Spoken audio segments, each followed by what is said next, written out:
Happening now on Grid Tonight. Liberty Media in the city of Las Vegas may not be on the best terms. Only months before the big race on the Las Vegas Strip, can their differences be resolved, or could consequences have lasting effects? Justin Haley is leaving Kaulig Racing for Rick Ware Racing in 2024. Could Haley's decision put him in a good position long-term or set back his Cup Series career? Danica Patrick, she's in hot water for comments made about women in motorsports. Could her words actually discourage young girls from pursuing a racing career? Hello to all our viewers watching here in the United States and around the world. Welcome to Grid Tonight, your weekly motorsports news program. I'm Kevin Lambert from the Put and Finish. With me, Joshua Birch. Welcome back. Jackson Lambert is making his Grid Tonight debut, and Matt White from Grid Endurance Performance Index. Be sure to comment in the chat below and ask any question you may have. I already have someone out there watching us. Hello, hope you enjoyed tonight's show. And with that said, Josh, going to hand it over to you for our top story this evening. Thank you very much. It's good to be back as well, and I'm very much enjoying. I've been smiling all day about it. We've got some great stories to bring you as well, so let's dive right into it as well. Now, many people are excited about the highly anticipated Las Vegas Grand Prix later this year, but a New York Post exclusive suggests that Formula One and Sin City are currently engaged in a feud months ahead of the big race. Now, some Las Vegas restaurants and clubs are accusing Liberty Media of making threats to block views of the race unless they pay millions of dollars in fees. A source has told the New York Post that obstructions like barricades, stands, and light sanctions as well could end up ruining the race for their customers. Now, an owner of a casino on the Strip told them that it's insane that Liberty Media is asking for money for a public event taking place on the city streets. Other threats have allegedly been made, such as shining lights towards viewing areas that would blind guests trying to watch the race. Plus, there are many complaints over how expensive for fans it is to attend the Las Vegas Grand Prix. The graphic courtesy of Formula One, and the link to this article is in the video description below. I read this morning and I couldn't believe it. And guys, let's start off with you. Is F1 taking a big risk as well by playing hardball with local Las Vegas businessmen? Or do you see them resolving what seems to be an ugly situation currently unfolding?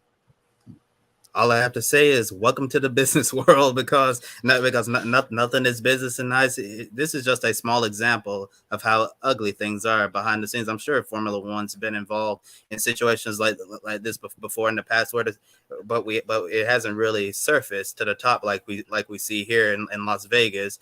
It is unfortunate to see this happen. I know when it comes to having street races, it's important for Formula One, Liberty Media to have a good working relationship with the city and all of that in the community there, and Formula One playing hardball here, trying to basically force all these restaurants, clubs, casinos to basically hand over the money to host the race on the city streets. As this guy from the casino said, it could certainly leave a sour taste in a lot of people's mouths in the Las Vegas community. So I worry about that having a negative effect on this event. And we've seen time and time again in other racing series when the relationship is strong within the community there on the city streets, no major issue. And we've also seen effects of what it's like when one wants to be here and the other one doesn't. And like you said, Josh, this is a highly anticipated race, one of the most highly anticipated Formula One Grand Prix that we've had in quite some time. Everyone is so excited to see Formula One cars going 200 miles per hour down the Las Vegas Strip under the lights. Yeah, like I said, it's just super unfortunate to see this, as you said, an ugly situation unfold, and hopefully it's not going to have any long-term negative effects. But it really seems like a lot of those clubs, restaurants, casinos aren't willing to bow down and cave to the pressure from Liberty Media. And also I want to mention, if these allegations are true, shining the lights in people's faces, putting up barricades to obstruct views, not cool at all. No, it isn't. Good evening, everyone. That light thing just caught me off guard there, Josh, when you mentioned it. If anyone's seen the Las Vegas Strip of a nighttime, it is just one big ball of colour. So I'm not sure what people are getting at, but it hasn't happened yet. So there is, false accusations of things that may or may not happen. isn't it strange that we never seem to, these new street races, always before the first event, there's always politicking and problems. We heard and saw about it with Chicago for NASCAR, 6 weeks ago now, and in the build up to it. But apart from the weather issues, it kind of seemed to go off without too much of a problem. There hasn't been major fallout and backlash, not in the general media. I'm sure there would have been in the local Chicago media afterwards, but in the general media after that race, we haven't really seen or heard anything. So let's hope that it's a similar thing for Las Vegas. Joe, hello to you. Saw how there was a lot of complaints about the Las Vegas Strip being closed down for a long time to get the road ready for F1 and the traffic mess. Well, that, again, it's another town that hasn't had a race. They don't know what to expect, and a bit of a shock to the system for the everyday comers and goers of Las Vegas, especially the locals and all the businesses that, as you say, are on and around what will be the layout in November. So going to be interesting to see how this plays out. But of course, as always, if there are people complaining, it will always go away with some money.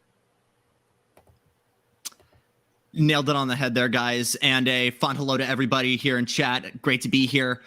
Not great to see the condition that Las Vegas is at with the public already. And as a kid growing up in the West Coast who grew up going to races at Long Beach, who heard about racing on the streets of Del Mar and just so many amazing road races, street races here on the West Coast, the excitement for me to finally have a Formula One event that's within driving distance to me was something that was so exciting for me.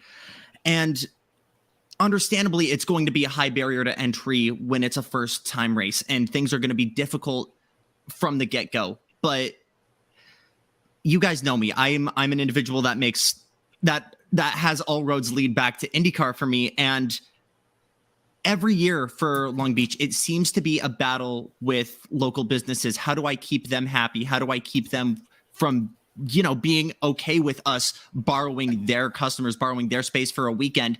And it's having pre-race activities around them and encouraging tickets and encouraging people to show up and fill in over there.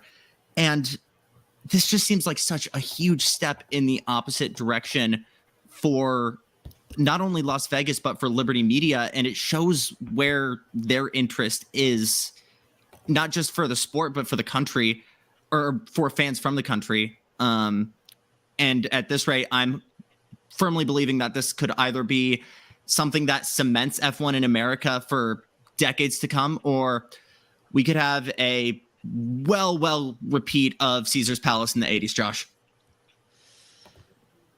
Yeah, the car park circuit, literally, that is going to be still included in the new circus as well, just as now one single turn as well. And the entire track 3 times bigger than what we raced in the 80s. I was taking a look at the circuit map earlier on and just looking about how many, there's about 50 or 60, you've got bars, restaurant, clubs, all just around the circuit, dotted around as well. You've got Formula One's new sort of United States home that they've built around on this weird start-finish straight. They are very much determined to make Las Vegas the home as well. It's quite funny, actually. Sin City is where the gladiators and the heroes that everybody worships is going to be based now in America. It is a weird feeling. But I was reading that article. I sent it to the chat. It became our top story this morning as well when the news broke. And I just thought, yeah, this is going to be a one-time deal, isn't it? Because if there's anybody that you do not want to annoy, it's the Las Vegas business management. You do not annoy them. They literally turn over, what is it, 50 to 60 million per year, probably even more than that in terms of everything. One tiny little Formula One race, it's a drop in the ocean for them, really is. And then they're expected to pay for it as well. They thought they were going to be making profit, not having to lose most of the profit they make, because it was somewhere like, say, it's $1,500 per head. So that is somewhere up to around about £2.5 million they lose. But that's not just on one day. That's every single day. And it's a 3-day weekend plus everything else. They've already had disruption. So it's an ambitious thing, but this isn't like Monaco where they've been doing it since the 1920s and they can knock it out in a couple of months and all that. Oh, it's all done. This is literally, what is it, a week before the race? Everything's going up. That's a massive turnaround. That's a long time to get everything sorted. I reckon when we go there later on this year, we're going to have a lot of problems. We're going to have a lot of issues, and it's going to look very, very bad as well. So I'm not looking forward to it, which is a shame because I thought I wasn't excited about the track layout, but I thought a race in Vegas is going to be quite the spectacle. I was already working on my commentary puns as well for when we go lights out and everything. So it's going to be fun, but we will keep across that story as well because every single week there's something cropping up with this Vegas races. You said, guys, as well earlier on about the development with the car park area as well and the traffic stops as well. So we'll be keeping an eye as we close in on what will be the penultimate race of the year. Now, our second story of Josh, hold the on a evening second. as well. Josh. Oh, sorry, go on. Yeah. Jackson wanted to make one quick point. Oh, sorry, go on, Jackson. I didn't see that. Yeah, I'll go, Josh. I think you made some fantastic points there and trying to compare it as truly the American Monaco. And, you've got maybe not the heritage of a race of Monaco, but you certainly have the capital and the money. And I think that's where this decision from Liberty Media is really coming from. But again, I feel like this just reflects the true goal of these races in America, which is more to benefit. This sounds so direct, and I don't want to be this direct with it, but it sounds like just making profits and not genuinely solidifying a long-term crown, but to get as much money as possible in a short frame of time. And as much as I want to believe otherwise, even we've seen this with Miami earlier this year and the kind of people that they've been bringing on as honorary guests. And we saw that joke with the prices of the menus in Miami, but there's not a lot going on from Liberty Media to convince me that they're trying to expand deeply on their fan base through their races, at least. Can I actually, Jackson? Oh, yeah, go on, Matt. Can I also make a quick point? Sorry, Josh, before we move on. Jackson mentioned Long Beach before. Maybe Formula One need to take a look at the Long Beach, Toronto model. These street tracks that have been around and have done it year in and year out for a long time. Bingo. You talk about IndyCar. What street? We've got Nashville at the minute, but what other street races have come and gone in the last 20 years? You think of places like San Jose, Houston, Miami Waterfront, all these places that have had a race and it's just gone like that. Baltimore, yeah. Yep. Half of that track was brilliant, but the other half was terrible. Places like that have had a great race and it's just gone away. Maybe the Long Beach and Toronto model of getting all the businesses in and having them all come to the table rather than just going, we're going to put a bit filthy great concrete and metal fence outside your building for a week and it's tough. And you're going to also like to mention, sorry, one more time here. Yep. We can even take a look at what the captain Roger Penske is doing with Detroit, free admission on certain days. Long Beach had the exact same model for Friday practices up until COVID. It's all about getting people in the seats in the first place. Yeah, and Vegas is a massive place as well, and everybody goes there on holidays. You've got the fountain shows as well around Caesar's Palace itself. And I think if you just have general access as well to these races, it'd be even better because first practice is going to be on, Thursday? So it's not a sprint weekend. So why not general admission Friday or Thursday tickets, go in, have a look around. And I think that's something that F1 give with one hand and take away with the other about getting new people into the sport. This weekend, we had the F1 juniors on their broadcast team as well. And I thought they did a cracking job. I watched the race back and I was looking down. We had it on the iPad and their graphics looked great for kids. The commentary team was brilliant, top tier. And I thought, that's brilliant. What a way to bring the kids in and get new reviews in. And we have that. And then they take away with this as well about bringing new fans and pricing them out. It's got to be fair. And I'll tell you what, though, I did want to bring up one thing, and I want to ask Jackson this as well about it, because you've got Long Beach right near you said earlier on. Yep. Do you reckon as well, the style of how Long Beach has their track and where they literally throw up it all, it's on the proper street circuit and all that lot, it all works, bringing the businesses in. Do you reckon Formula One needs to go back to that sort of basic approach of having a street circuit? Because it is literally the streets of Long Beach. Nowadays, we've got Herman Tilke designing circuits and modifying parts of the straights as well to create nonsense chicanes. Do you reckon a proper good street circuit uses the actual streets as turns and straights and overtaking zones?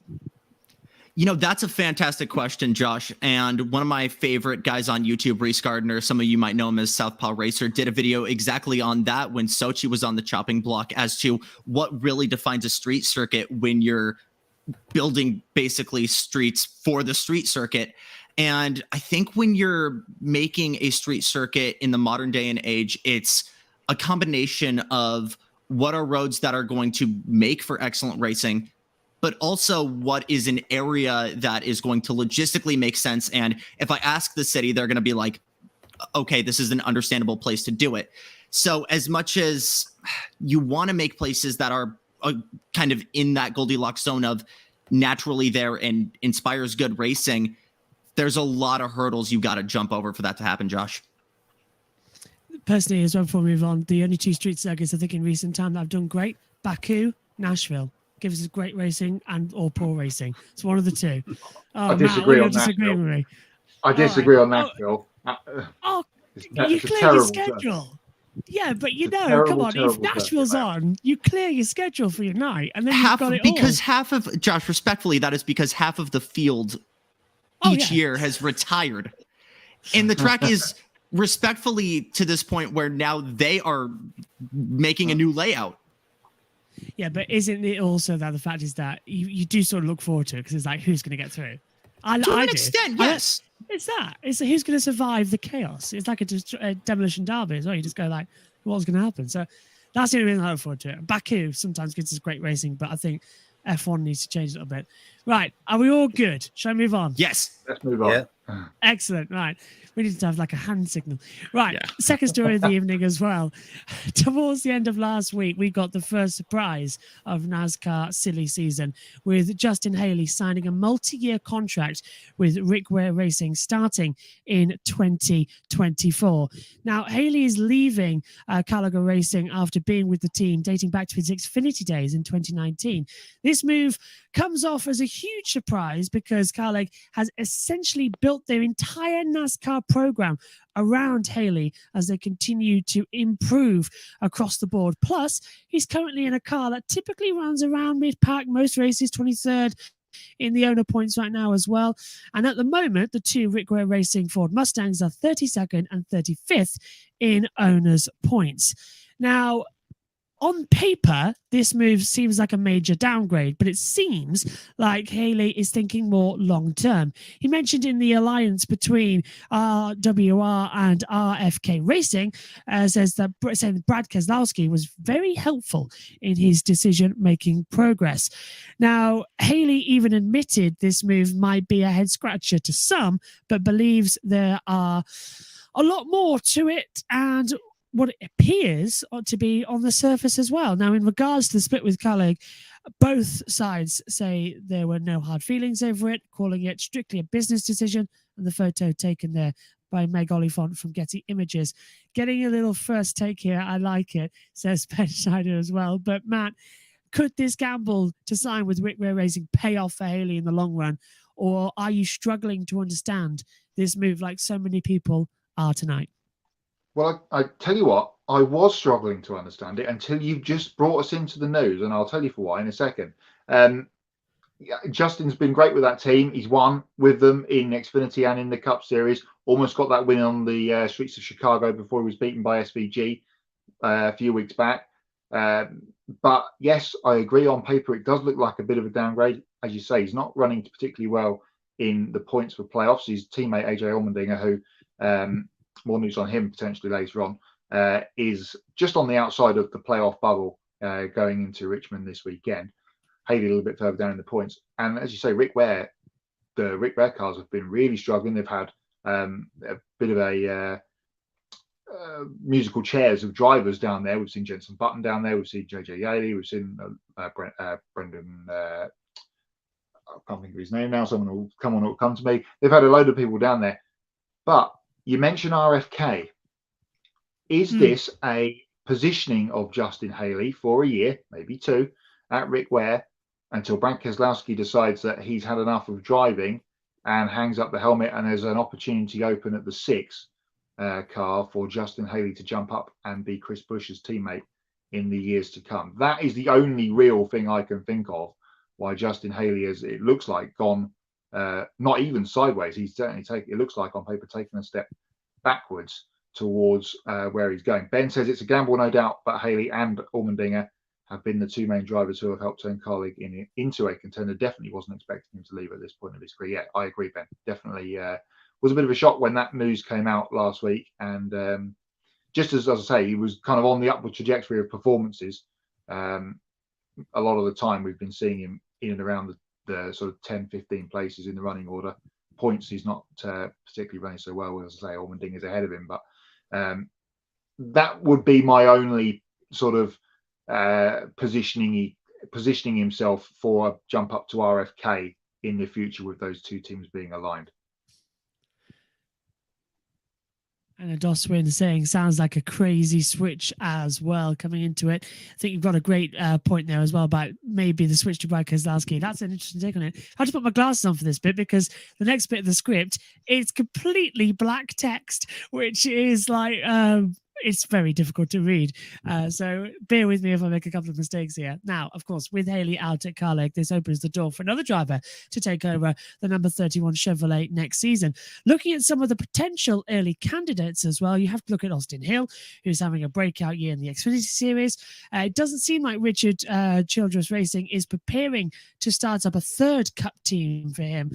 So moving to a team within an RCR alliance seems to be a logical step. The easiest move for Kaulig would be an in-house promotion. They have full-time Xfinity drivers Daniel Hemrick and Chandler Smith, of course, coming in. Hemrick only spent 1 year at Cup level back in 2019 before returning to the Xfinity Series, where he spent the last few years trying to prove himself again. A return to Cup could be his last chance to show everyone he deserves to be racing on Sundays. Looking at Smith, you have a young driver with plenty of potential to be a future star. You can build around as well, but we've seen the mistakes. We've seen the mistake team owners made by rushing drivers through to the Cup Series as well, way too soon. We've seen that a lot in the past couple of years as well. And while we're at it, let's throw Shane Van Gisbergen's name into the hat too as well, especially with the growing chatter around recently from the Australian media that SVG may leave supercars for NASCAR as soon as next year. That's been something that I think everyone on the Grid Network team have been sort of like going, oh, let's have that happen. Because I think everybody would like to watch him without having, to go like this in the morning as well, rubbing their eyes and having some coffee. But Matt, will the number 31 Chevrolet be a highly coveted role for 2024? And how good a fit would the four drivers I've just listed be in a Kaulig Cup car? For SVG fans in the European time zone, the Saturday race of supercars is on at 9 o'clock UK time, so no coffee required. You'll be up plenty early for that because it's a night race on Saturday at SMP. Pick a winner coming up for that later on in the show. Chandler Smith has been very impressive this season in Xfinity. I'm about 6 or 7 races behind. I've got Portland as my next race to watch on my list. I'm that far behind on Xfinity, but he's been very impressive. Maybe coming straight up to Cup after 1 year in Xfinity is potentially too soon. So that is probably, well, unless he goes on a tear and wins the championship, then you kind of really got no choice. A bit like we see with guys in Moto 2 that go massively quickly and suddenly are in the top class. It was the same sort of thing. Will SVG go there? Who knows? That's still to be determined. It does look like, for all intensive purposes, he is coming next year. But I don't know what they're going to do with him. If you think back when Marcus Ambrose made the switch, he was in Xfinity, but he didn't get to run on an oval until they got to Martinsville because he didn't have any experience at Daytonas and Atlantas and that kind of thing. So what will they do with? Will there be some sort of waiver for SVG because he's already a Cup winner for him to go straight in at Daytona in the 500 in February? We'll have to wait and see. Been some comments by his now team boss Jamie Whincup that he might even have to come out of retirement next year to fill the seat just for a year if they do end up losing Shane. So watch all of those spaces with interest. The driver market has gone silly all of a sudden with this Justin Haley move. It is going to be interesting to see what happens. I don't think Hemrick, even though he is an Xfinity Series champion now, his only race win has come to win that championship at Phoenix a couple of years ago. So I don't think he is he's got the experience, granted, but as an out-and-out winner, then maybe that's not what they need. And how many years has AJ Allmendinger got left in him in the seat next door. So interesting times at Kaulig. They've had a good set plan with their drivers over the last few years, and it looks like the parting of the ways at that team and a potential step back after their great improvement after the last couple of years has started now with this Haley move to RWR for next year. It's funny, you mentioned parting the ways, and all I can think about is Doctor Who with the Daleks and everything, and Christopher Eccleston regenerating and all that lot. But before we move on, Matt, I wanted to get your take on AJ Allmendinger's decision to run the double duty this weekend at Richmond and Road America. You've just been saying you don't know how long he's got left in him as well. Allmendinger is facing some criticism. He's 17 points out of playoff spot right now as well. Many feel like it's his best interest to dedicate the entirety of his time in Richmond. Instead, Allmendinger will compete in the Xfinity race on Saturday at Road America. You all know on here my stance on Cup drivers taking in their alternative views. I think I made that clear as well when I wasn't on the Grid Encore show on Monday, but I sent a video in moaning about it as well. But I've got to say, in his place, of course, Derek Kraus will be practicing qualify the Cup car until Allmendinger's return from Wisconsin. That, in turn, is very annoying for me. Allmendinger defended his decision to Bob Kraus from Fox Sports, admitting that some people won't understand why he's doing this, but he simply doesn't care because he's trophy hunting and wants to have fun. So, yeah, the cash, dollar bills as well. The taxes. It's all about the taxes. But do you think Allmendinger's winning at Road America could give him confidence on the Cup side of things? And is it really a mistake to make Richmond less of a priority? It's kind of like he's really balancing plates this weekend, isn't he? And it's like it's do or die, really. Yeah, it really is. So for those not au fait with this weekend schedule, the Cup Series is at Richmond, as is Trucks on Saturday. Xfinity Racing at Road America as a standalone. So Derek Kraus will do his normal thing in the Truck Series, and then we'll practice and qualify the 16 for AJ, who will then step in for the race on Sunday after potentially winning at Road America. Let's see, but it is a strange decision. You know, pre-season we would have maybe expected if AJ Allmendinger was going to get into the playoffs, he would have won a race. We've still got 2 more races on road courses to come. In the regular season at Watkins Glen in a couple of weeks, and then of course at the Indy Road Course the week after. So there is 2 big chances, but he could point his way in potentially. He had a pretty good run at Pocono at the weekend as well, picked up some stage points in there as well. So he's got a chance to get himself in legitimately in the championship battling his way in rather than winning a race. But there was I can't remember when it was now, must have been early part of last year. He was asked, would you go back to Cup full time? And he kind of said, well, I like it in the Xfinity Series. I'm successful here. There's not as many races. I can get some more, more family time and time away from the circuit. And then all of a sudden he's in the Cup Series full time. So I don't know. I love AJ. He's a great personality. When he does well and he's winning, it's great to see.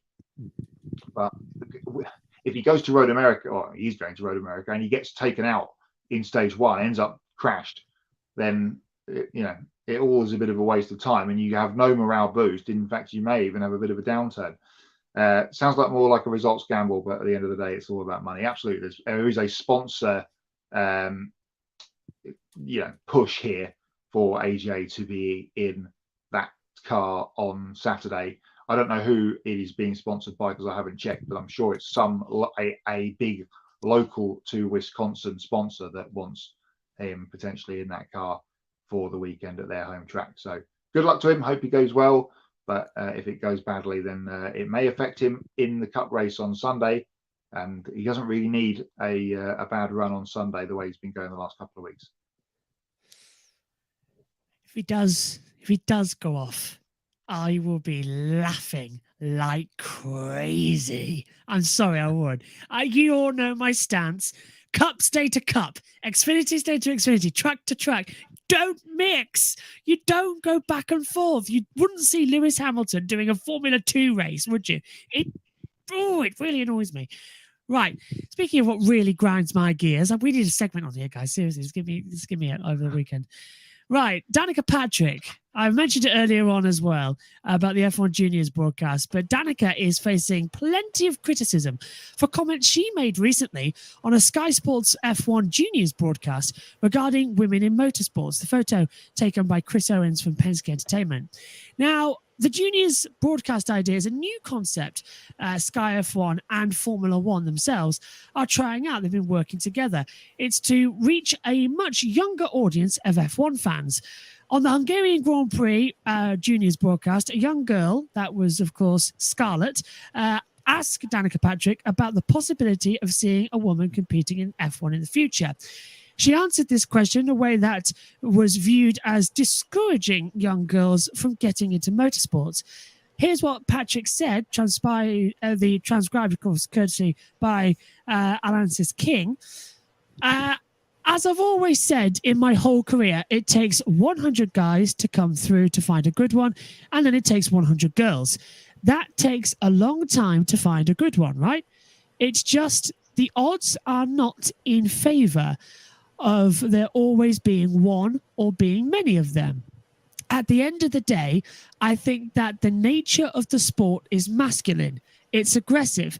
You have to, handle the car, not only just the car, because that's a skill, but the mindset that it takes to be a really good is something that's not normal in a feminine mind. In a female mind, you have to be like me. For me, if I know if someone tries to bow up or make it difficult to me, I would go in to like an aggressive kill mode, right? You just want to go after them. And that's just not a natural feminine thought. I say that because I've asked my friends about it, and they're like, yeah, that's not how I think. I think I speak for everybody on those comments. What a load of rubbish. I know several people, most notably Megan, who stands alongside me in the commentary box week in, week out, who half the time can be completely girly girl, and then half the time as well, most notably as well, she will go completely nuts at a Formula One race, same as me.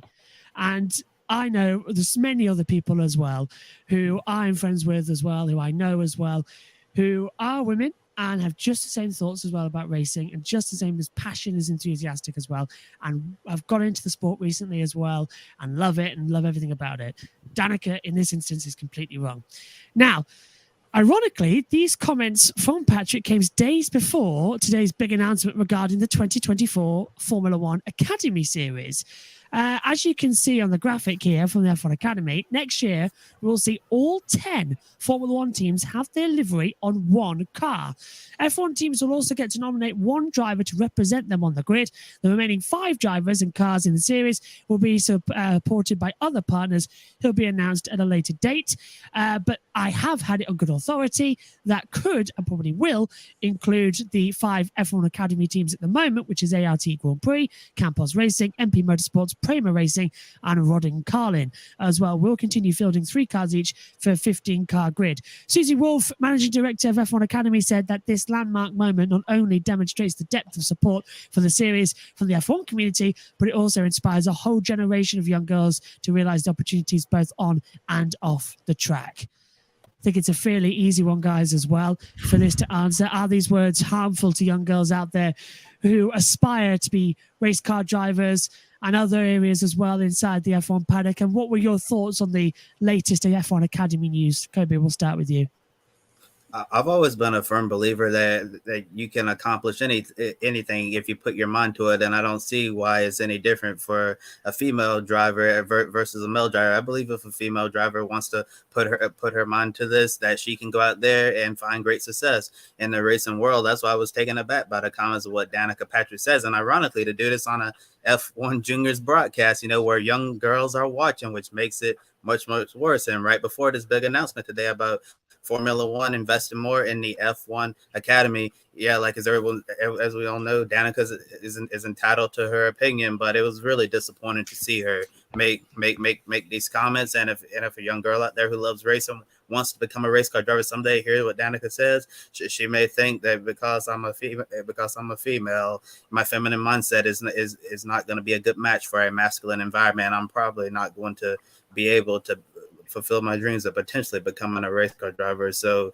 I feel like Danica's comments are really discouraging here, and it was super unfortunate in this situation. But in regards to the F1 Academy, very positive, seeing that all 10 F1 teams are going to be involved next year, and I hope something more comes of it. But the bigger thing that I'm wondering about F1 Academy, are we going to get a TV deal in 2024? Because one of the biggest disappointments this year is, we can't really follow it here in the States unless you're watching on social media, which is super unfortunate. And Josh, wanted to bring in a point? I do know it will be streamed on F1 TV. That is a certainty, because next year it's being folded into the F1 stream. I also know that COTA this year will be broadcast as well.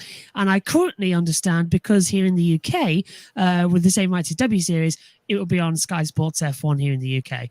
Whether that'll be on ESPN over in the States, I'm not too sure. But Sky F1 in the UK have an exclusivity right, so that if there's any racing on F1 weekend, like the main series that they have, the F2, F3 and Porsches, W Series fitted into that bracket. So most likely it will be there as well. It's not like W Series where it was on Channel 4 and then sort of got muddled up. It will be on Sky next year. And I think COTA is going to be it as well. So that's going to be fun. Yeah, got a comment there from Ben saying that Danica is certainly entitled to her opinion and has a perspective none of us ever will, but probably not best to put it in those terms. In that context seems discouraging at best. The young girls totally agree with you, and got more forbidden from Ben saying, for someone of her accomplishment and her position to make those comments on a program dedicated to a younger audience certainly does more harm than good when it comes to women in motorsports. Totally agree with you. Joe San Diego saying that the biggest disappointment is no broadcast still, but they seem to have clips. Hopefully they'll get those races up on Watch ESPN next year. I really enjoyed watching the W Series on that. It makes it a lot easier for all of us here in the States. It's been really hard to keep up with the F1 Academy this season, and all these young drivers, they want to get noticed just like all the rest. And if it's not been broadcast to the world, how are we going to know about them? And also other racing series as well. They're on the road to Formula One, try to make it to Formula One, but there's also other opportunities as well.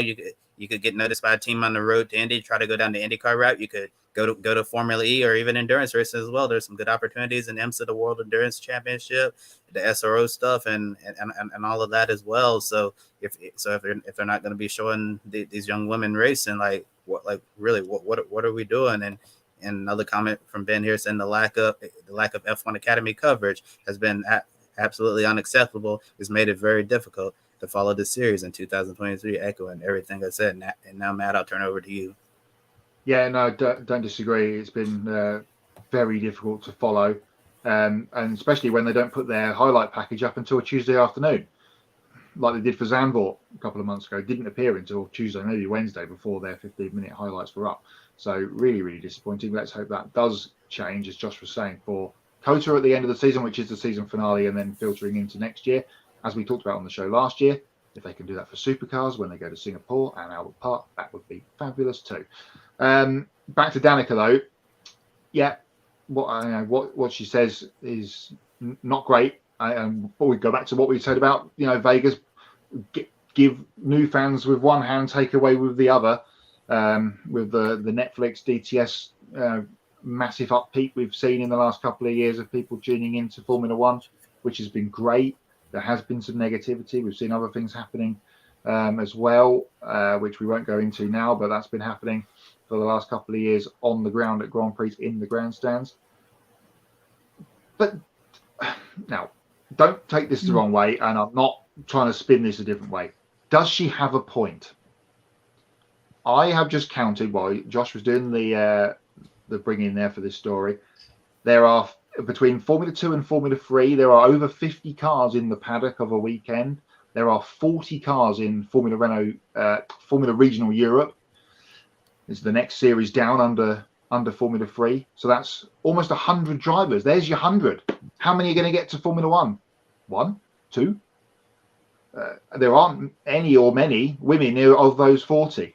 Sophia Flörsch is the only one that springs to mind straight away, and she's not in a great team in Formula 3 and is generally running around in the second half of the field. It's a bit like, I'm going to use this in a different way. Managers of colour in soccer.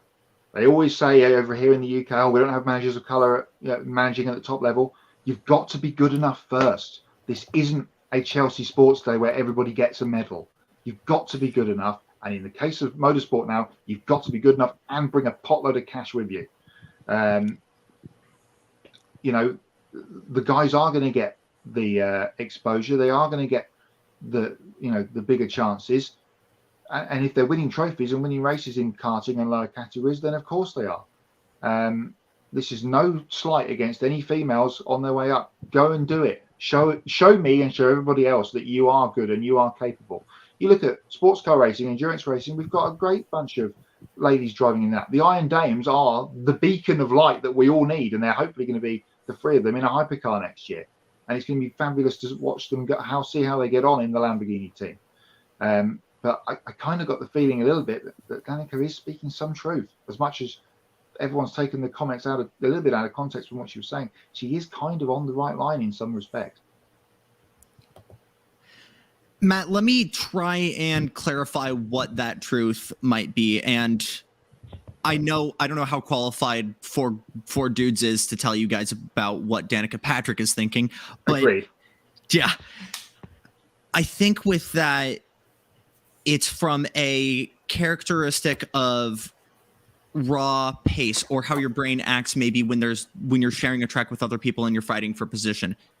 I think some of the biggest highlights that instantly come up into my brain is obviously Iron Dames with their pole at Sebring, and just the whole career of Michelle Mouton, who just totally kicked butt in the Group B era at Pikes Peak with Audi.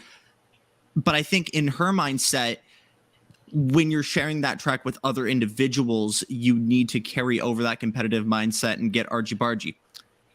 Now, that could be clipped alone, and that alone could cost my career, but I'm going to keep talking and tell you why I still think that's BS. Because if I'm Danica Patrick, I had a chance of getting a ton of success in IndyCar and have a respectable career there, but I give in to the fortune and fame of the NASCAR Cup Series, which at that point was in its absolute heyday. And I'm jumping into a field where even guys like one-time F1 champ Jenson Button, where Jordan Taylor, where guys hop in at COTA and do not expect guys to be rubbing shoulders to that extent. So again, I'm totally with you, Matt. I think she has a point, but it's just still not coming from the right direction. And there are still female drivers who are absolutely kicking butt. Sophia Flores is still in the fight. Jamie Chadwick still has potential. Give her one more year, and I think she's going to get what Indy Next is like. The entirety of Iron Dames, Catherine Legg, who's still competitive in IMSA. I can give you so many female racing drivers in sports cars. But for me personally, Juju Noda, a Japanese female driver who's kicking butt in Euro Formula right now, just got another win this past weekend. Again, there's so much to agree with. I won't say so much, but there is some things to agree with there for Patrick, but there's also just so much for me to disagree with, guys. I think I've been thinking about this as well. The standpoint I'm going to go for is, yes, Danica may have a point, but I've got to word this really carefully. Danica used to be the only female driver on the scene in IndyCar and around everywhere as well. It was always, if you look back at 2005, I saw this video actually when all this came out, the video on the 2005 Indy 500, the commentators said Danica about 1,000 times in the broadcast. It was always Danica, yep. Danica. And that's fine. But in this day and age, is Danica Patrick, with her experiences of the past when she was racing, is her experience still relevant? Is her viewpoint on her time in sport relevant and the same as what's happening now?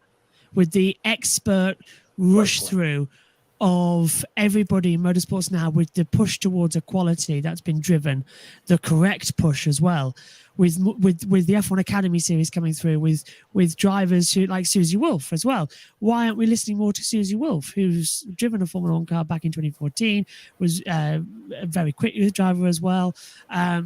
I still believe to say that Maria Di Vallotto, who was involved in an accident at Duxford as well and lost her eye and sadly passed away due to complications of that about a year and a half later.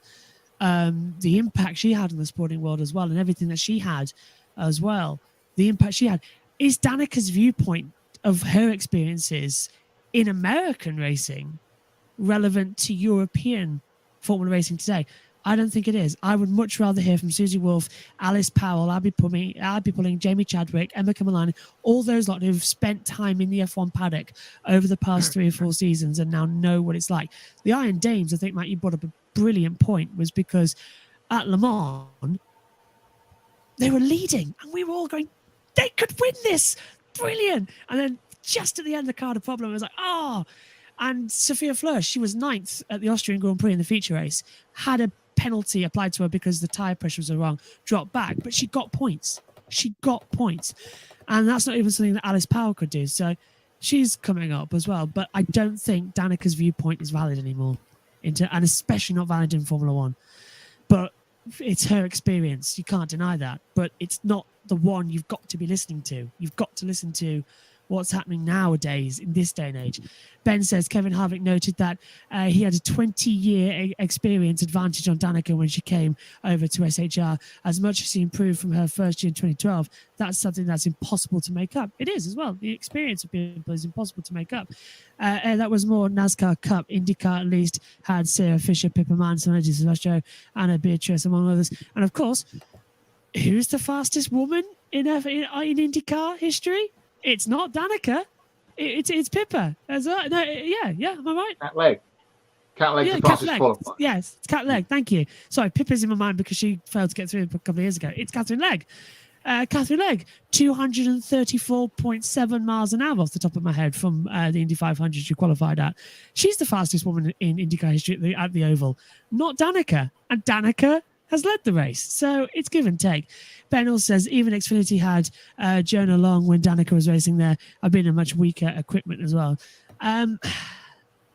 The sport has a lot of progress to make. This is from Jesse Amiga now. The sport has a lot of progress to make. The fact we have F1 Academy, Iron Dames, and a movement to be more inclusive and equitable as well, it is a start, but more is needed. Absolutely more is needed. And I think it starts as well with everyone always says on social media, I don't know if you see it, guys, every time either Natalie Pinkham, Rachel Brooks leads a practice session, there's the utter, I don't agree, the bigotry online and the hate. It's awful. And I think they do spot on jobs and great jobs as well.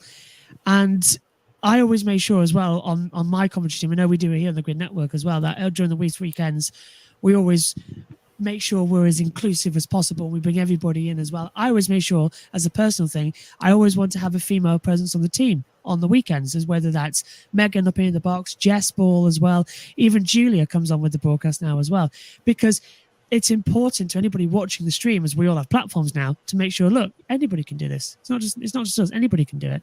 So if anyone is watching this evening who is wanting to get into broadcasting and motorsports as well, come and do it.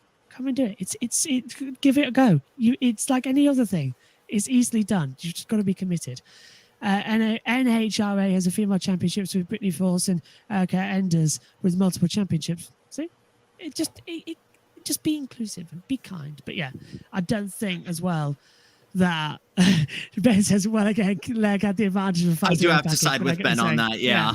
All right, but I'm still saying, like, even that, Danica, is her experiences relevant in Europe to what she had in America? I don't think anymore it is. She's been retired now, what, 7 years?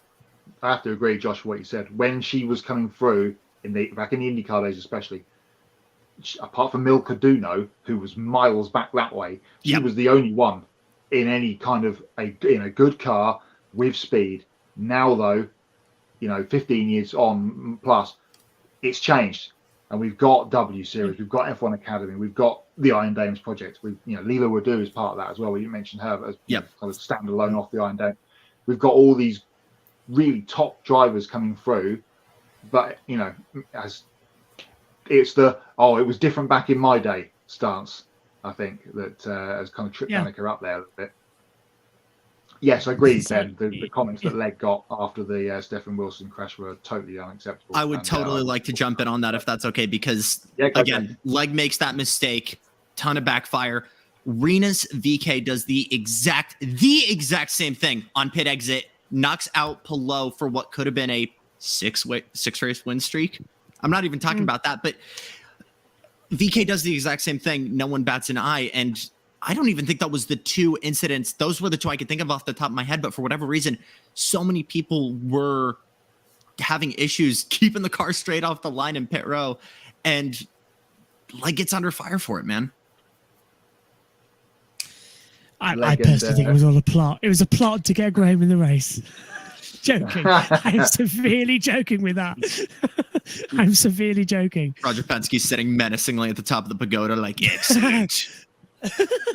Yeah, sniper rifles. I'll check out the tires. Yeah. To be fair, with that Porsche, he's got a great shot, hasn't he? The captain as well. Monster Jam has several successful female competitions over the years as well. Absolutely, yeah. And it's just, I don't know anymore. I always think with Danica, and also with Danica, you've got to take, I think, all of her viewpoints across everything with a little bit of salt. Just a little bit like, really? I don't know. I think she just loves to be controversial. She's like Nico Rosberg or Paul di Resta. And if you are controversial. Gonna be controversial, that's great. Don't do it when the goal of the content that you are making at that moment is to get young fans, regardless of race, gender, whatever background, into this sport. I hear she's doing the bedtime stories on CBBC tonight as well. That'd be fun. Really? No, I'm kidding. I'm just thinking about it. That's so funny. Goodness me, that's appointment viewing in our house. So if that came on, excellent. I say that actually. She's still in Europe actually, isn't she? She's had a European holiday actually over the past month. She's been Monaco, and then she went over to Spain. Now she finished up in Hungary as well. Was even a mistake on Leg's part. The entire field checked up. Actually, I agree with Ben there. I said in commentary at the time, I don't think it was actually her fault. Everyone in front of her, they were all supposed to be doing the long runs as well on the toe and seeing how fast they could go. Then all of a sudden, the front of the pack, I think it was Power, wasn't it? Power backed off, and that caught Wilson out. So he backed off massively. And Catherine Legg had nowhere to go. She just went right into the back. It was completely not her fault. And actually, I think Catherine Legg was lucky to get away with what she did as well, just the chassis change. So it was incredibly, it wasn't her fault. They all checked up on her. Do we want to give it the Charles Leclerc seal of racing incident? Yes. Yeah. Okay. Although I still blame Megan on that one. If those of you who don't know, Megan, every time Brendan Hartley was in a race and Megan was in the commentary box, Brendan would crash out. And it's sort of like, we don't let Megan and Brendan Hartley cross paths anymore. It's the same with Scotty Mac. She did call the drivers entertainers during Indy 500, which I do not agree with at all. Yeah, and that's the thing. It's like she just likes to be controversial. So please do not take her comment seriously. I don't think Sky liked that, however. I really don't, because they limited her in the post show. Get James Hinchcliffe in. That's all I'm going to say. If she'd been on at Spa this weekend and said the same thing, would it have been a massive story? And would we be talking about it? Probably not as much as if it had been on with the juniors being, as you said, Josh, over the channel. And I understand that they're going to do that a couple more times this year after a successful first Could you imagine F1 Academy watching that live and then Susie Wolf instantly picking up the phones just like, I need everyone to be on board with me now? I think that might have happened, I've got a feeling that there might have been a little bit of fuel from that. Possible. We're getting the tinfoil helmets on now at this rate, though, Josh. Yeah, I tell you what, I want an interview with Susie Wolf. I want to sit down and have an interview with her about everything that's going on. I want that, and we'll give it on the Grid Network. I might email people actually. They could do with F1 Academy having publicity as well, considering F1 can't put it on TV. So I'll shoot off an email tomorrow, I think. And actually, I'll pursue that and see what we can get. Okay, before we move on, one last F1 Academy liveries point for next season. Excellent, good. But if you get the Red Bull seat, are you in trouble straight away? Will you be benched? Well, that whoever gets the Red Bull colours or the AlphaTauri colours, whoever that's going to be next season, just watch your back. there'll be an Australian guy with a smile on his face standing behind you. Two more entrants in the helmet Marco war machine. Oh my God! I didn't even think of that. Then again, Yikes. that might get the first F1 woman back in the sport for a long time. Because think about it, the amount that Helmut Marko fires the Red Bull Juniors, we might just end up that the female team is the only ones left that get the call up. So, in my opinion, let's do it. Because then Max Verstappen versus Bianca Bustamante as well would be great. Bianca's come on so much over the past year, so I think that is Bianca Bustamante is one to watch in the future. She could be up there with the names we talk about as well. So keep an eye out. Right, we've talked an hour as well. It's been quite a lot of fun, but we've got to rush on because Matt White's got the latest now from the Grid EPI update. I understand it's been a crazy week. It has been a busy week. Thanks, Josh. And it all started at Lime Rock Park on Saturday with IMSA. We talked about it on the show last week. Talking of women, Catherine Legg and Sheena Monk got a top 10 in the GTD race in their car at the weekend. So congratulations to them. The winners were Heart of Racing, Aston Martin sweeping both the pro race and overall won by Ross Gunn and Alex Rabiras, Marco Sorensen and Roman DeAngelis winning in standard GTD. So what a weekend for Heart of Racing. At Motegi, we have the latest rounds of the GT World Challenge Asia. Andrew Harrianto and James Yu winning on Saturday, and Wee Lu and Dennis Olsen, who didn't finish the first race on Saturday, but they came back to win in race 2 on Sunday. And a 3-hour race for the British GT Championship at Portimao in Portugal over the weekend, and a third win of the season for James Cottingham and Johnny Adams. So they were your races and the winners from the weekend. Let's have a look at the top 10 for the Grid EPI for this week. It has not changed from last week. Brendan Hartley, mentioned him a little while ago. He's still at top of the tree, so Megan will be happy with that, Josh. He is 0.1 of a point clear of his Toyota teammate, courtesy of his third place in the Rolex 24 Hours with the Andretti team. So that has got him top. Everyone else stays exactly where they were last week. A little bit of a quieter weekend coming up this weekend, but it will affect the scoring because we have the next round of the GT World Challenge Europe Endurance Series, which is the last round was at Spa, which we covered a few weeks ago, and the next round is this weekend at the Nürburgring, 3-hour race on the Grand Prix circuit there. And we also have 2 races for the Australian portion of GT World Challenge. They're supporting supercars at Sydney this weekend, which we'll come to in a little while in Pick a Winner. So there is your Week 16 top 10. Brendan Hartley continues to lead his second time he's led the standings this year. I think that's now 4 weeks without checking that he has been on top of the tree. There's your top 50. I expect much shuffling to be happening with the race at the Nürburgring at the weekend. We'll see if Hartley, Hirakawa and Buemi can hold on. The next WEC race, of course, is at Fuji at the beginning of September. So they've got a little while to wait before they can get back into action. Updates on the winners and a new top 10 for you on the show next week. Well, thank you, Matthew. What is the maximum? Well, there is no maximum point game possible because you can also lose points as well. Thank you for that. And next, moving on to some more motorsports news from around the world. The Dick Johnson Racing Shell V Power team will field a wild card entry for the first time in team history in this year's Bathurst 1000. Dunlop Super 2 driver Kai Allen and Simona Di Silvestro will share the number 98 Shell V Power Ford Mustang. Di Silvestro will make her first supercar start since 2019, ending a 3-year run competing full-time in the series, while Allen is considered to be one of the rising stars who could be competing in the main game someday on a regular basis. DJ RCO David Noble said this wildcard entry has been a long time coming, calling Allen's talent and Di Silvestro's experience the perfect combination. Graphic you see on the screen, courtesy of Dick Johnson Racing.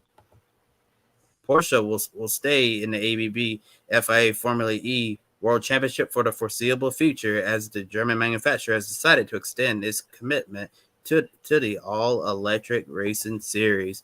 Now Porsche is expected to be in Formula E up to and including the 2025-26 season, as they aim to take an active role in shaping the future success of Formula E. When Porsche arrived in Formula E in 2019, they only intended to stay until the 2023-24 season, but with all of the success they've been having, they decided to add 2 more years.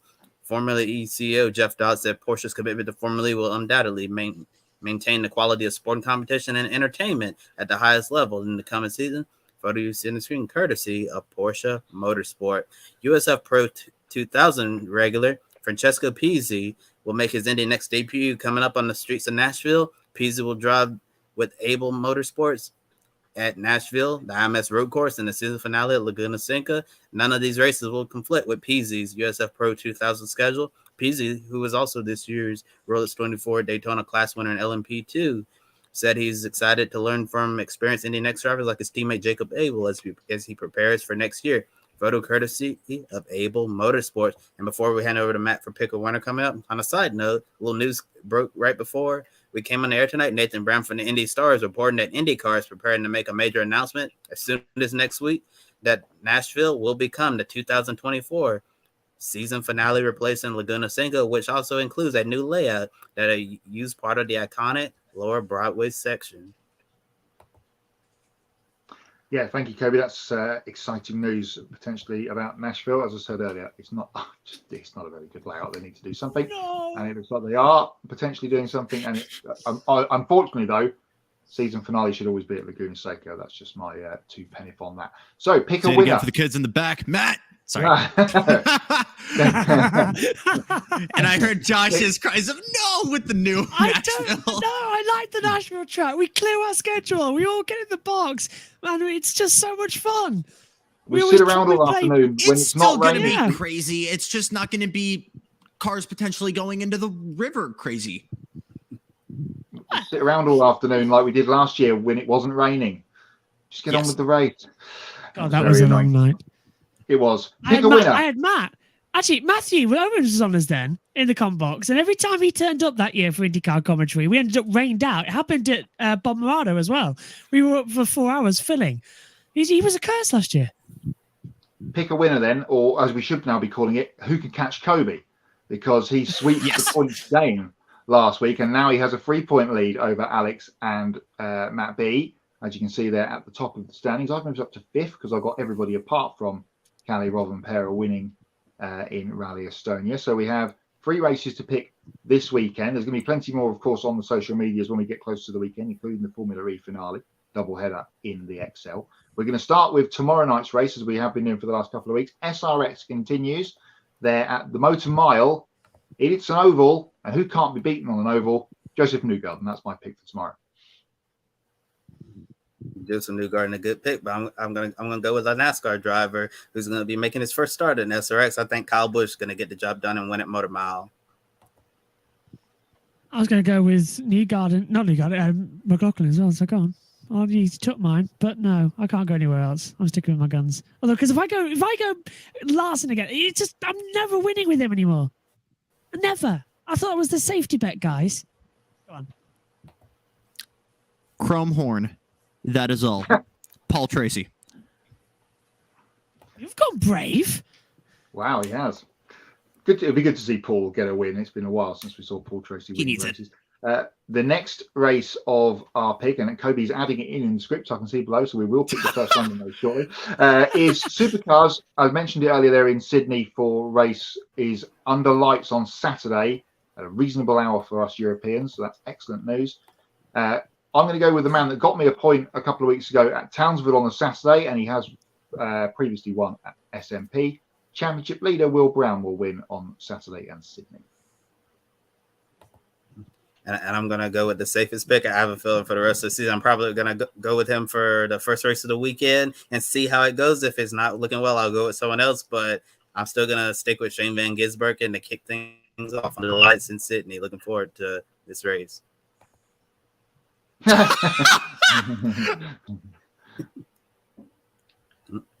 Enough said. Okay. You guys are boring. I told you I had a sign. Oh, man. I'm going with something a little more spicy. A man who did a Grand Slam back in Hidden Valley, the second race, a fellow member of the House of Jacques. Give me Jack LeBrock. Another former winner at that racetrack. Got his first win there a few years back in the COVID weekend. More sporting events going on in Sydney. Yes, the Women's World Cup continues in Australia. Next up, it's a sprint weekend for Formula One. I need a post-it note. It will say Max on it. Max is my pick for Saturday at Spa. I'm way ahead of you. Yeah, I'm going with Max. We'll see if we make it unanimous. Yeah, you see Josh right here is written it down. Now moving on to Jackson. I'm doing this not because Max is the driver who's going to do it, but I think Adrian has made a kick-ass car that's going to be great in all parts of this track just because he's Adrian Newey. So, yeah, Max. And finally, late-breaking addition to tonight's pick a winner is the Saturday race at the Excel Centre in London for the Formula E finale. Looking forward to it. And the homeboy's going to bring it home in the championship. I think he's going to win race 1 as well. I'm going to go with Jake Dennis. Yeah, so many different things going on. Totally forgot that we were supposed to do Formula E race 1 for tonight. But I'm also in agreement with you, Matt. I think Jake Dennis is going to be in the category and get the job done, kicking off a great weekend in London. Oh, a question mark. Do you want me to get out like a D20? Yeah, this is an interesting one because Dennis is very good at this circuit. He's clicked with it over the past couple of years, but it's championship time, and I've got this feeling he won't do it until Sunday. So I'm going to go race 1 will be won by Nick Cassidy. Gone brave. I am Jackson Lambros, purveyor of chaos. Give me the least expectable person, and I don't mean someone who's in last, but someone who we know is fast and hasn't won in a while. Give me fellow countryman Sam Bird. Yeah, I knew we'd go with that one. Yeah. Yeah, as he waves goodbye to Jaguar because it looks like it'll be his final weekend with the team. So that's pick a winner done. USA Netherlands tonight at 9 p.m. Eastern on Fox. Thank you, Ben, for the continued work. Before we go to Hots or Nots, and can I just USRN jump in on that? Go, Josh. Yeah, can I just jump in before we go to Hots and Nots? The wonderful Mark Preston, who joined me in the commentary box at the start of the year for Mexico, he said in that race he wouldn't think that Sam would stay with Jaguar. And he got it spot on. He picked it from race 1 of the year, the amount of problems they've had in the first race that's lingered throughout the season. And he got it spot on. He's left, and I think it's been a mutual leaving more than kicked out the door, for my opinion. But I'm sure Sam will find somewhere. Didn't he, from memory? Yeah. Well, it was the alternator, wasn't it? Something like that. It was something really daft. Drive shaft. He's had all the problems, hasn't he, over this season, including being crashed into at high speed in Rome a couple of weeks ago. So time for Hots and Nots. Josh is back, which is great. Jackson has joined us. My first hot, apart from Josh being back, is Jonathan stepping into the breach for the last couple of weeks and stepping in for me and then for Josh over the last few weeks and helping us out on the show. So then Jackson's new to this. So I'm going to let him open the floor with his hots from the weekend just gone. Okay, for hot, gentlemen, give me Gabe Newell's Heart of Racing team. I can think of several manufacturers who have swept in both GTD and GTD Pro. I can't think of a team who's not only had 2 cars, but has won both of them. So I think one of the first statistical moment that's happened. Great weekend for them. And proof that Gabe Newell's favorite number is still 2. Lexus have been close, but they haven't quite managed to get it across the line with a car in each class. Josh? Hots in the weekend. I thought the F1 Juniors broadcast was top tier. A lot of very confident young kids taking on a very demanding role, as we all know as well. It's not easy reading out words and thinking of things to say. They impressed me a lot. Biggest surprise for me was how good we saw Sergio Perez sort of flicked a switch and got it back up. But my personal highlight from the weekend was when it ended. What a boring couple of races we had. Formula 2 was dull. Formula 3 was dull. Porsche's was dull. And I just felt like I was going to go to sleep. And then we had a boring IndyCar race. I mean, I felt like honestly, it just dragged so much. I'm sorry, but IndyCar was dull. I didn't enjoy it one bit. Where were we? Joshua Birch, not. Iowa doubles. Yeah. Okay, double in Iowa. We knew Newgarden was going to sweep race 1. He goes on to sweep race 2. And then barely anything happens with the fuel windows as well. Barely anything happens in the opening races. It was just like we wasted 500 miles because it was just a predictable run with the fuels. And we barely had any cautions as well. And then we had some drama with the tires. I just didn't find it enjoyable up in the comms box. And I thought it dragged a lot. It did. And we need better racing. It was a poor weekend. That's more of a not, really, isn't it? I haven't seen Sunday's race yet, but Saturday's race I thought was very good. And again, Not bad for a tin top driver to finish second on a short oval. Go Scotty Mack. My hot for the weekend, I think, I haven't watched IndyCar. I haven't watched any of the F2 and F3 yet, but apparently it's not hot. No, well, I will. And we've got Spa coming up, so we need to get the watch before Spa. My hot from the weekend in a minimal watching weekend, I've got two actually. Lewis's pole lap. Oh, God, yeah, I forgot about that. I know he was on the soft tyres and whatever else. Yeah, pulled that out of the bag. That was great to see. And from WRC at the weekend, Kalle Rovanperä he blew them away again in Estonia. That's 3 wins there on the spin. Why I didn't pick him and pick a winner, I thought I was being clever by picking Blackley last week, and that didn't go well for me because he ended up finishing 4th. But great Rovanperä. I've just watched it this evening, actually. Some of the images of him, just broadside on jumps. One of his lines at the end of the stages was he could feel his balls here, up under his chin on one of the jumps, which I thought was brilliant. He was that high up in the air. Yeah, good Kalle Rovanperä, man can drive vehicle at fast speed. Matthew Owens has got in early with his knot, and I think probably we'll all have to agree on the Pocono finish. I'll come to it briefly because, as you can see, the man is behind me on the wall. We'll go back to Jackson, where we'll start us off with knots. Oh, I wanted to do one more hot because I totally forgot about this. Yeah, okay. Well, it's technically 3, but it's the Good Citizens of Iowa, Hy-Vee Supermarkets, and your guys' national ambassador, Ed Sheeran, for making that a amazing event, being just the standard for what IndyCar races should be and what we are now dubbing Cornchella. Is that not? No, that was a hot. It was a late That hot. was a hot. That's my hot.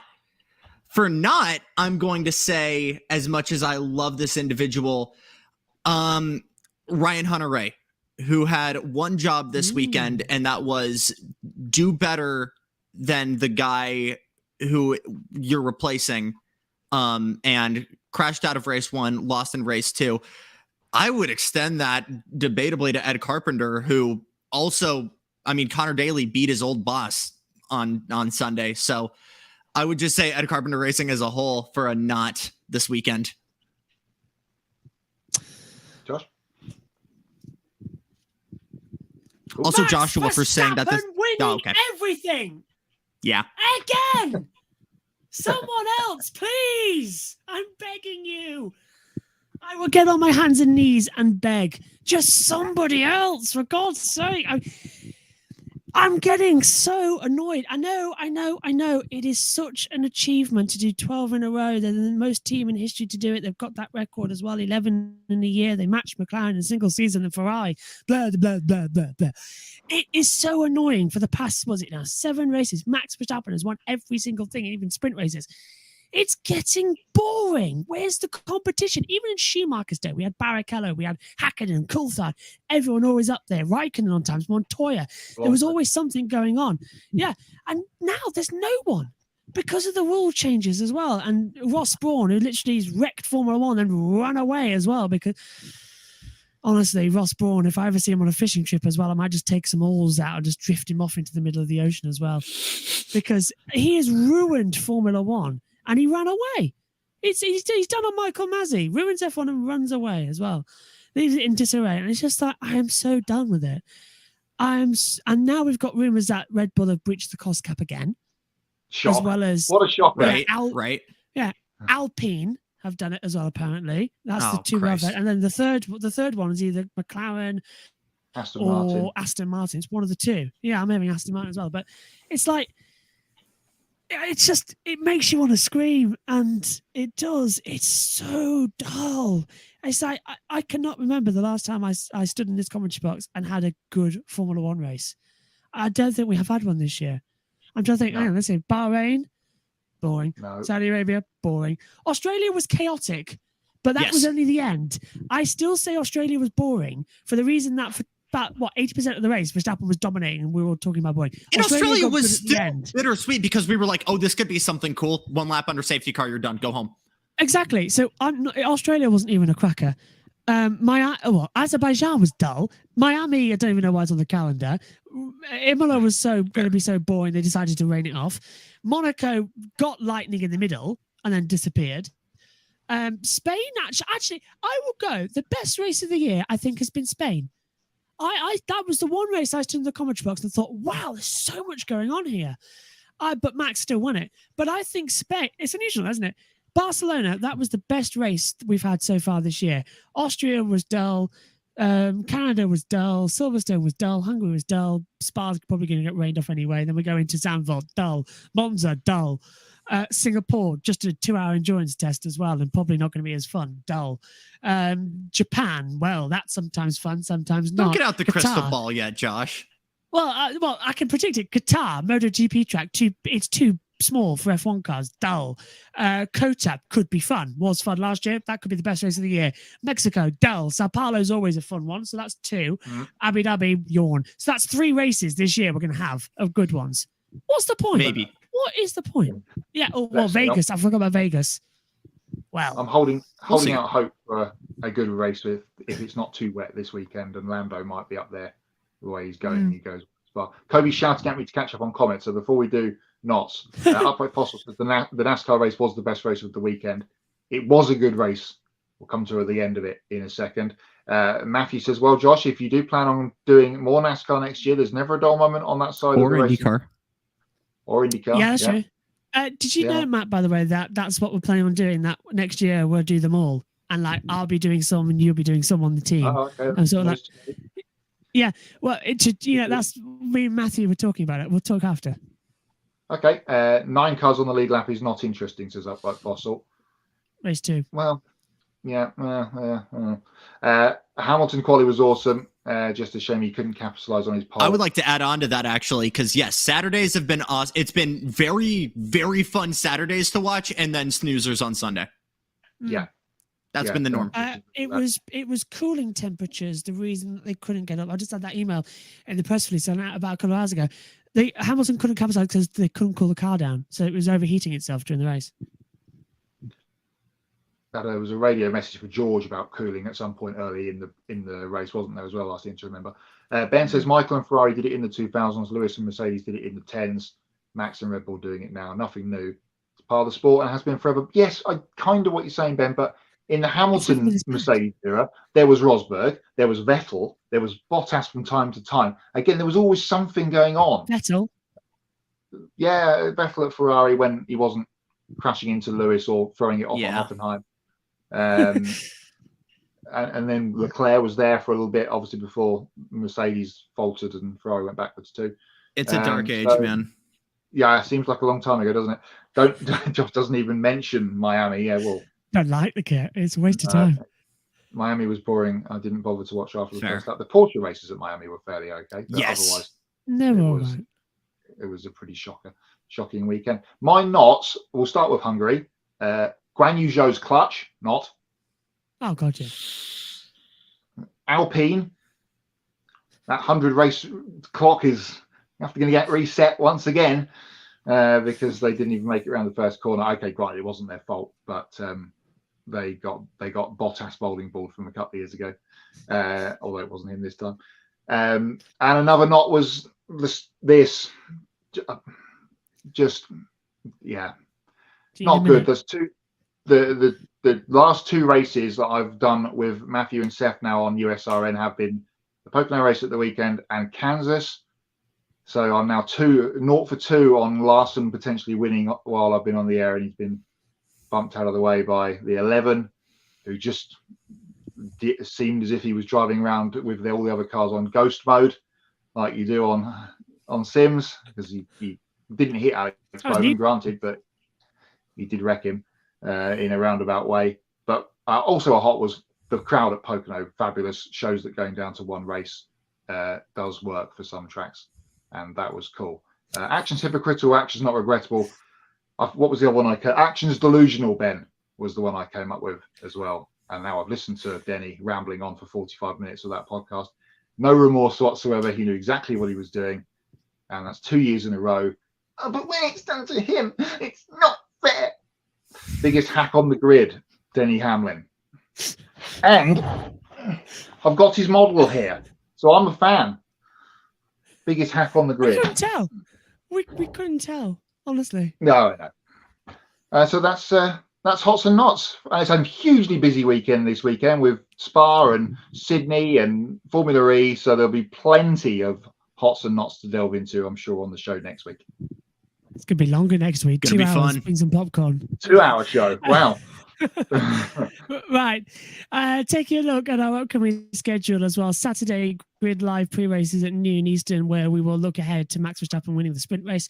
And Sunday, Grid Live wrap up 90 minutes after the NASCAR Cup Series race at Richmond, where we'll discuss Max Verstappen winning the sprint race and the feature race as well. Monday, 7 p.m. Eastern, Grid Live Encore, full recap of trucks at Richmond as well. AJ Arnold doing a wing it at Road America for the Xfinity Series, and then disappearing as well in the Cup Series, and also F2 and F3, whether or not it happened or not if it rains out. Please do subscribe to our YouTube channel. Thank you for helping us to the milestone 50 subscribers now as well.